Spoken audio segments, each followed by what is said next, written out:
I got this request for admissions responded to by UAMS, by their counsel, Sherry Robinson. And just to give you a sample, request number one, we asked, admit that Sean Lynn gave no informed consent to be treated at UAMS. That seems simple. Did he give consent verbally? Did he give consent in writing? Well, I saw Sean begging to get out. He was bound to the bed, hands and feet. He managed to undo one of the hands with his right foot. First, he had to, I don't know how he did it. He got his right foot loose. And then he brought that foot up. And this is a big man. He's 6 feet tall and he was about 230 pounds when it started. And he brought his right foot up to his left hand. So try that yourself right now at home. No, don't. I'm sure I'd get sued when you pulled something. But anyways, so he definitely did not want to be there. And it's documented that when he was in the emergency room, he said, the doctor wrote it, "Stop, what are you doing?" Which obviously meant, stop, what are you doing?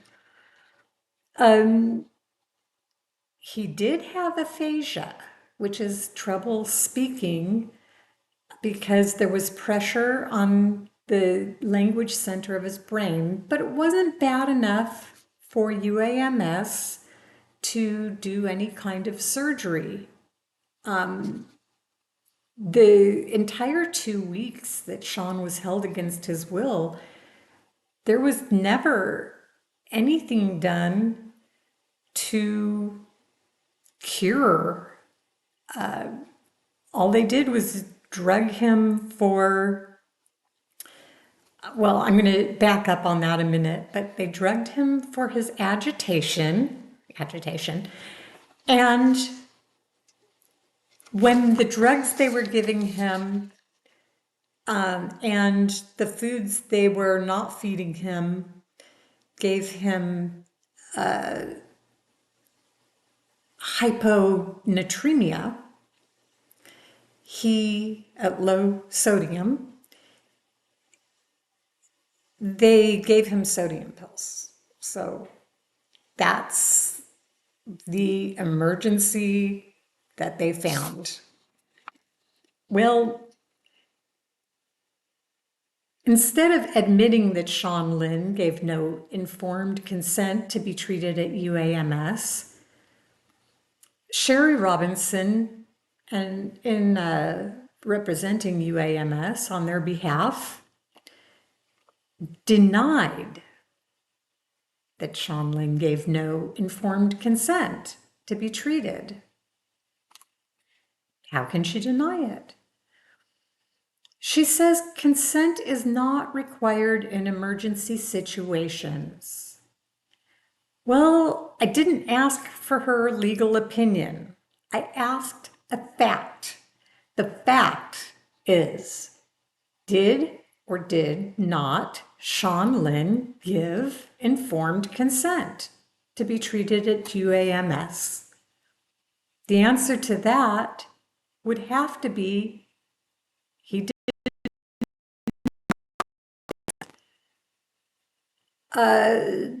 So Ms. Robinson goes on to say, moreover, the person, this is her words exactly, the person who was with Lynn in the emergency room gave consent for his admission and treatment at UAMS. Well, that seems evasive to me.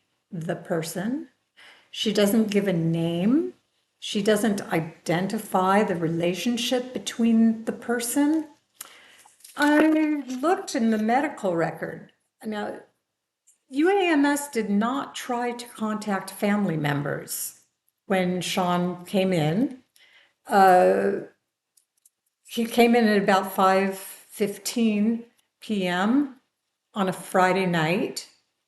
He was supposed to be going to play cards with some friends. And so his girlfriend didn't realize he was missing. She went to sleep. When she woke up, he wasn't there. So she called hospitals and she found him. And so they did not have any family member or girlfriend or anyone. They had his ID. They even looked up they had his old medical insurance card, though he didn't have insurance anymore, which is one of the reasons he didn't want to be there. He kept saying, because he was having trouble speaking, but he kept saying, they're going to rob me. I don't want them to rob me. So he's right. They did try to rob him. And instead, we were able to get him retroactive insurance that's paid for by the government. That's you. So you're paying for this for the 2 weeks that they kept him in the $4,700 per room night, per night room. And the people involved were Dr. Landon Ahrensberg, Nurse Nathan Ernst, Dr. Mary Kimbrough was marked as an attending physician, but she did not seem to be physically present in the hospital. She never signed any notes during his 2 weeks of confinement. She did come back and sign notes retroactively, or, but you could see the timestamp was after he was already gone. There was a Dr. Adam Watkins, also named as attending. And it's important to note that Dr. Kimbrough, Dr. Watkins, they're paid like $500,000 a year, approximately. Some of them over. Some of the doctors are like, the lowest one would be about $300 and something thousand a year. Wouldn't you love to get that check? But would you hold a man against his will, tie him to a bed, and force him to take barbiturates and benzodiazepines and fentanyl, just so that you could calm him down enough to keep him restrained?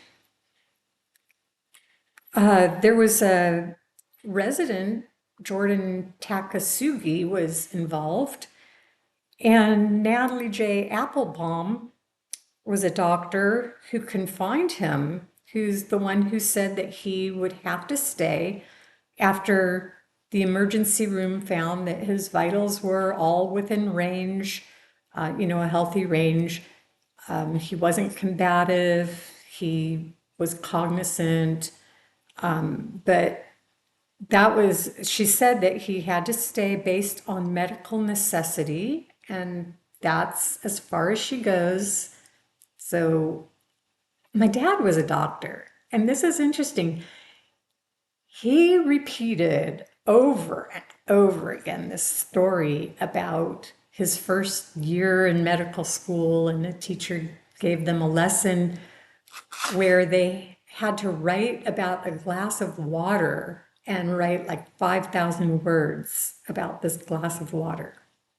And the lesson was, be specific. Be specific.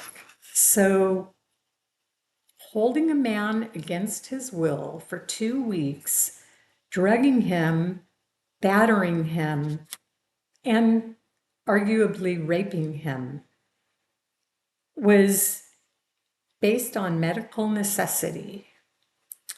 And Dr. Natalie Applebaum is also the one who ordered fentanyl be intravenously fed into the patient's veins.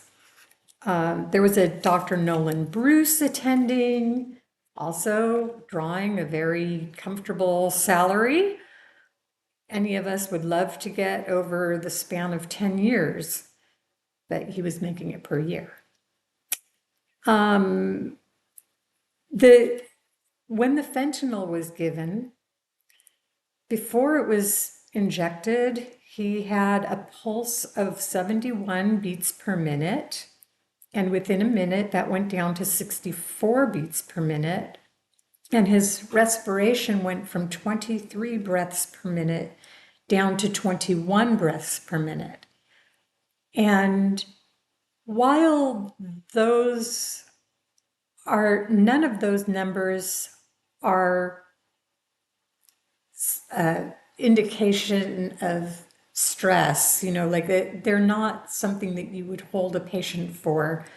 The drop was a good indication of why they stopped the fentanyl after 1 minute. So it looks like somebody noticed that the numbers were falling and they knew that they had this man held against his will and without consent were giving him fentanyl. And gratefully, somebody decided that they best stop. So they did. But they continued to say that they had to hold him. And really, the only condition other than the hyponatremia that they caused was agitation. So I'm likening this to them resuscitating the diagnosis of drapetomania,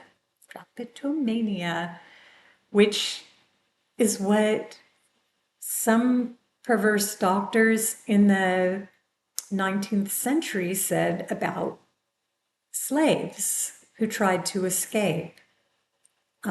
So obviously, it's their psychosis, not the slave keeper's psychosis. So I'm going to keep you up to date on this. That was just the first of the requests for admissions, and I've only gotten to number 3. I couldn't take it. So, more later. Thank you. Oh, hey, like and subscribe. I want to get some attention on this.